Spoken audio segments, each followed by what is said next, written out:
CBI को supreme court से बड़ा झटका लगा है। सुप्रीम कोर्ट ने कोलकाता में चल रहे सियासी ड्रामे पर तुरंत सुनवाई से इनकार कर दिया। सुप्रीम कोर्ट का कहना है कि अगर कोलकाता के पुलिस कमिश्नर के खिलाफ पुख्ता सबूत है तो वो कार्रवाई करने को तैयार है। सुप्रीम कोर्ट ने सीबीआई से कहा है कि वो पहले सबूत पेश करे। अगर कमिश्नर के खिलाफ सबूत है और वो दोषी हैं तो उन पर कड़ी कार्रवाई की जाएगी। सुप्रीम कोर्ट में अब इस मामले की सुनवाई मंगलवार को की जाएगी। गृह मंत्री राजनाथ सिंह ने पश्चिम बंगाल की राजधानी कोलकाता में पुलिस और सीबीआई के बीच टकराव पर लोकसभा में अपनी प्रतिक्रिया दी। राजनाथ सिंह ने कहा है कि पहले कभी ऐसी घटना नहीं हुई जब किसी राज्य की पुलिस ने सीबीआई को ही हिरासत में ले लिया। राजनाथ सिंह ने कहा कि सीबीआई अपना काम कर रही है और आरोपी कोलकाता के पुलिस कमिश्नर को राजनीतिक संरक्षण दिया जा रहा है। राजनाथ सिंह ने कहा कि पुलिस कमिश्नर सीबीआई को जांच में सहयोग नहीं कर रहे थे। राजनाथ सिंह ने कहा कि चिटफंड में कई नेता भी शामिल हैं।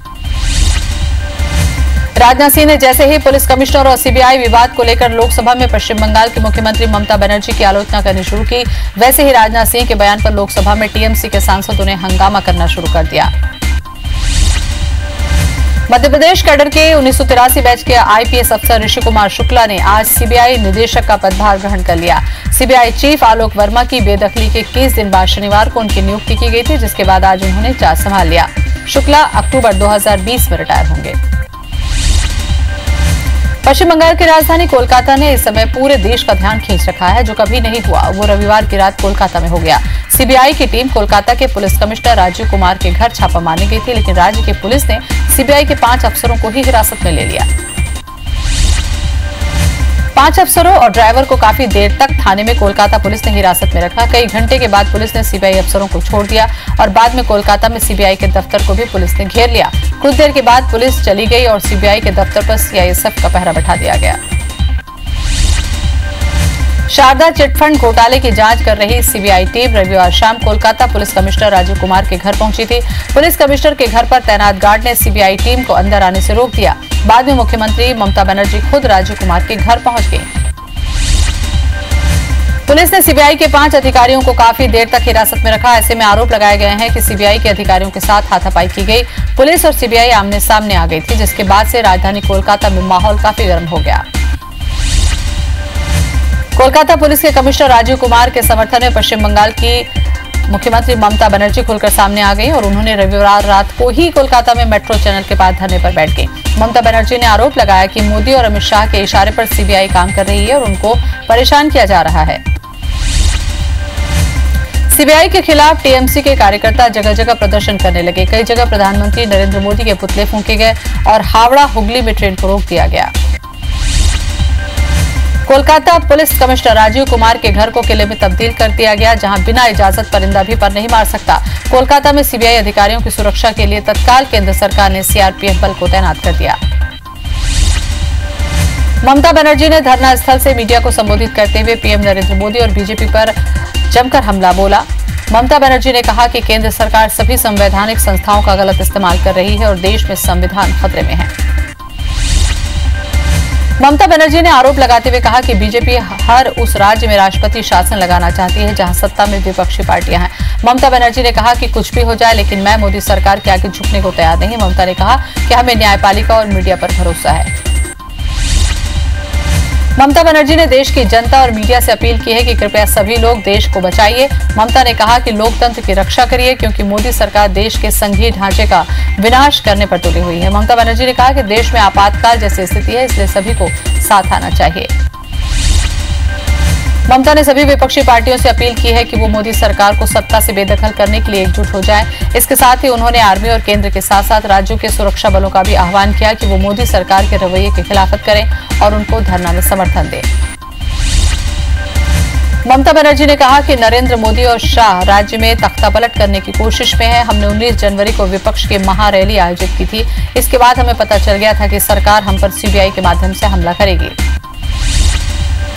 कांग्रेस अध्यक्ष राहुल गांधी, दिल्ली के मुख्यमंत्री अरविंद केजरीवाल, उत्तर प्रदेश की पूर्व मुख्यमंत्री मायावती, सपा अध्यक्ष अखिलेश यादव, एनसीपी प्रमुख शरद पवार, पूर्व प्रधानमंत्री HD Deve Gowda, Mehbooba Mufti, RJD supremo Lalu Prasad Yadav, Tejashwi Yadav और आंध्र प्रदेश के सीएम चंद्रबाबू नायडू ने ममता के धरने को समर्थन दिया। कोलकाता पुलिस कमिश्नर और सीबीआई के बीच विवाद पर बिहार के सीएम नीतीश कुमार ने भी अपनी प्रतिक्रिया दी है। नीतीश कुमार ने किसी का नाम लिए बगैर कहा कि लोगों को देश की नहीं सिर्फ वोटों की चिंता है। नीतीश ने कहा कि देश में चुनाव नजदीक है और अब अगले 1 महीने तक ये सब होता रहेगा। पश्चिम बंगाल में सीबीआई और प्रदेश सरकार के बीच हुए विवाद ने पूरे देश को 2 गुटों में बांट दिया। अब ये विवाद मोदी बनाम महागठबंधन बनता जा रहा है। मध्य प्रदेश के पूर्व मुख्यमंत्री शिवराज सिंह चौहान ने ममता बनर्जी पर निशाना साधते हुए कहा कि पश्चिम बंगाल की घटना लोकतंत्र के लिए शुभ संकेत नहीं। कांग्रेस अध्यक्ष राहुल गांधी ने पश्चिम बंगाल के मुख्यमंत्री ममता बनर्जी से फोन पर बात की और उनके प्रति अपना समर्थन व्यक्त करते हुए कहा कि पूरा विपक्ष एकजुट है और ये फांसीवादी ताकतों को हराएगा। कांग्रेस अध्यक्ष राहुल गांधी ने ममता बनर्जी के समर्थन में एक ट्वीट भी किया जिसमें लिखा है कि पूरा विपक्ष एक साथ खड़ा रहेगा और इन फांसीवादी ताकतों को हराएगा। कांग्रेस ने कोलकाता में सीबीआई की कार्रवाई को दुर्भावनापूर्ण और संघीय राजव्यवस्था पर हमला करार दिया है। पश्चिम बंगाल में सीबीआई और पुलिस के बीच शुरू हुए संघर्ष के मामले में दिल्ली के मुख्यमंत्री अरविंद केजरीवाल ने ममता बनर्जी का समर्थन करे हुए घटना को अलोकतांत्रिक करार दिया। उन्होंने इस घटना के बाद ममता बनर्जी से फोन पर बातचीत की। सपा मुखिया अखिलेश यादव ने भी सीबीआई के राजनीतिक दुरुपयोग पर पश्चिम बंगाल की मुख्यमंत्री ममता बनर्जी द्वारा धरने पर बैठने का समर्थन किया। अखिलेश ने रविवार को ट्वीट कर इसका समर्थन करते हुए कहा कि भाजपा को हराने के लिए देश भर का विपक्ष एकजुट है। लोकपाल की नियुक्ति की मांग को लेकर अपने गांव रालेगढ़ सिद्धि में 5 दिनों से अनशन पर बैठे अन्ना हजारे मोदी सरकार से काफी नाराज हैं। अन्ना हजारे ने कहा कि अगर उनको कुछ होता है तो इसके जिम्मेदार पीएम मोदी होंगे। अन्ना हजारे ने अपना पद्म भूषण अवार्ड भी लौटाने की बात कह दी। अन्ना ने कहा, अगर ये सरकार अगले कुछ दिनों में देश से किए अपने वादों को पूरा नहीं करती तो मैं अपना पद्म भूषण लौटा दूंगा। अन्ना हजारे ने कहा कि मोदी सरकार ने लोगों का विश्वास तोड़ा है। केंद्रीय मंत्री स्मृति ईरानी ने रविवार को कहा कि प्रधानमंत्री नरेंद्र मोदी जिस दिन राजनीति से संन्यास लेंगे उस दिन वो भी राजनीति को अलविदा कह देंगे। स्मृति ने कहा कि मोदी अभी कई बरस तक राजनीति में रहेंगे। देश में स्वाइन फ्लू से होने वाली मौतों का आंकड़ा बढ़ता जा रहा है। राजस्थान में 85, गुजरात में 28, दिल्ली में 12 लोगों की स्वाइन फ्लू से मौत हो गई। इसके अलावा करीब 2300 मरीज स्वाइन फ्लू पॉजिटिव पाए गए। मौतों का आंकड़ा बढ़ने पर सरकार ने जांच के आदेश दिए हैं। आज भारतीय जनता पार्टी के राष्ट्रीय उपाध्यक्ष शिवराज सिंह चौहान ने आज पार्टी दफ्तर में भारत के मन की बात मोदी के साथ अभियान को हरी झंडी दिखाते हुए 29 रथों को रवाना किया। ये रथ पूरे मध्य प्रदेश की 29 लोकसभा सीटों पर जाकर मोदी की योजनाओं के बारे में बताएगा। कांग्रेस सांसद ज्योतिरादित्य सिंधिया ने शिवपुरी, गुना और अशोकनगर के कलेक्टरों को पत्र लिखा है। सिंधिया ने कलेक्टरों को पत्र लिखकर गौशाला बनाने के लिए कलेक्टरों को जमीन आवंटित करने के लिए कहा। आवारा गौवंश के कारण किसानों को फसलें बर्बाद का खतरा रहता है। कलेक्टरों को ग्राम पंचायत में जमीन आरक्षित करने के लिए सिंधिया ने कहा। भारतीय जनता पार्टी के प्रदेश प्रभारी अनिल जैन आज रायपुर पहुंचे। एयरपोर्ट में पत्रकारों से चर्चा करते हुए उन्होंने कहा कि कांग्रेस सरकार अंतागढ़ टेप कांड के सहित अन्य मामलों में दुर्भावनापूर्ण कार्रवाई कर रही है। उन्होंने कहा कि अंतागढ़ टेप कांड की सीबीआई जांच कर रही है, सच्चाई सामने आ जाएगी। लोकसभा प्रत्याशियों के चयन के बारे में उन्होंने कहा कि विधानसभा चुनाव में हार के बाद पार्टी को उठने में थोड़ा समय लगेगा। साथ ही उन्होंने ये भी कहा कि देश की जनता को तय करना है कि देश का प्रधानमंत्री मोदी के जैसा ईमानदार हो या फिर भ्रष्ट लोगों के समूह में से कोई एक हो। अंतागढ़ टेप कांड को लेकर जनता कांग्रेस छत्तीसगढ़ के सुप्रीमो अजीत जोगी ने कहा कि सरकार सब कुछ पब्लिसिटी के लिए कर रही है। जोगी ने कहा कि मामले में दर्ज एफआईआर पूरी तरह से झूठी और अर्थहीन है। सुप्रीम कोर्ट ने ऑडियो कैसेट की विश्वसनीयता को नहीं माना था। पूर्व सीएम अजीत जोगी के बेटे और जोगी कांग्रेस के प्रदेश अध्यक्ष अमित जोगी के खिलाफ भाजपा नेता समीरा पैकरा ने धोखाधड़ी का मामला दर्ज कराया। अमित जोगी ने एक वीडियो जारी कर इसे कांग्रेस और बीजेपी की साजिश करार दिया। अंतागढ़ टेप कांड मामले में कांग्रेस नेता किरणमयी नायक ने पंडित थाने में एफआईआर दर्ज कराई। अजीत जोगी, पुनीत गुप्ता के खिलाफ एफआईआर दर्ज हो गई। इसके साथ पूर्व मंत्री राजेश मूणत और मंतूराम पवार पर भी एफआईआर दर्ज की गई। सभी आरोपियों पर धोखाधड़ी करने का आरोप है। अंतागढ़ टेप कांड मामले में मंतूराम पवार ने कहा है कि सरकार को अपनी एसआईटी पर भरोसा नहीं है और दबाव डालने के लिए एफआईआर दर्ज कराया गया। मंतूराम ने कहा कि किरणमयी 4 साल से क्या कर रही थी और कोर्ट के सामने तथ्यों को क्यों नहीं रखा गया। मंतूराम ने कहा कि किरणमयी नायक पर एफआईआर और मानहानि का केस करेंगे। ग्वालियर में खाद्य सुरक्षा दाल वितरण योजना शुरू हो गई। मंत्री प्रद्युम्न सिंह तोमर ने योजना की शुरुआत की। योजना के तहत सभी राशन की दुकानों पर सस्ती दाल मिलेगी। 27 रुपए प्रति किलो की दर से राशन दुकानों पर दाल मिलेगी। उत्तर प्रदेश के अलीगढ़ में महात्मा गांधी का अपमान किए जाने के मामले में कांग्रेस आज पूरे देश में धरना प्रदर्शन कर रही है। छत्तीसगढ़ और मध्य प्रदेश में भी कांग्रेस नेता बापू का अपमान करने वालों पर कार्रवाई के लिए धरना प्रदर्शन कर रहे हैं। अखिल भारतीय हिंदू महासभा की राष्ट्रीय महासचिव पूजा शकुन ने 30 जनवरी को गांधी जी की हत्या का सीन दोहराया था। कोरबा में हिमाद्री केमिकल्स के गोदाम में आग लगने से अफरा तफरी मच गई। गोदाम में प्लास्टिक के बोरे रखे थे, जिसके कारण आग को फैलने में ज्यादा वक्त नहीं लगा।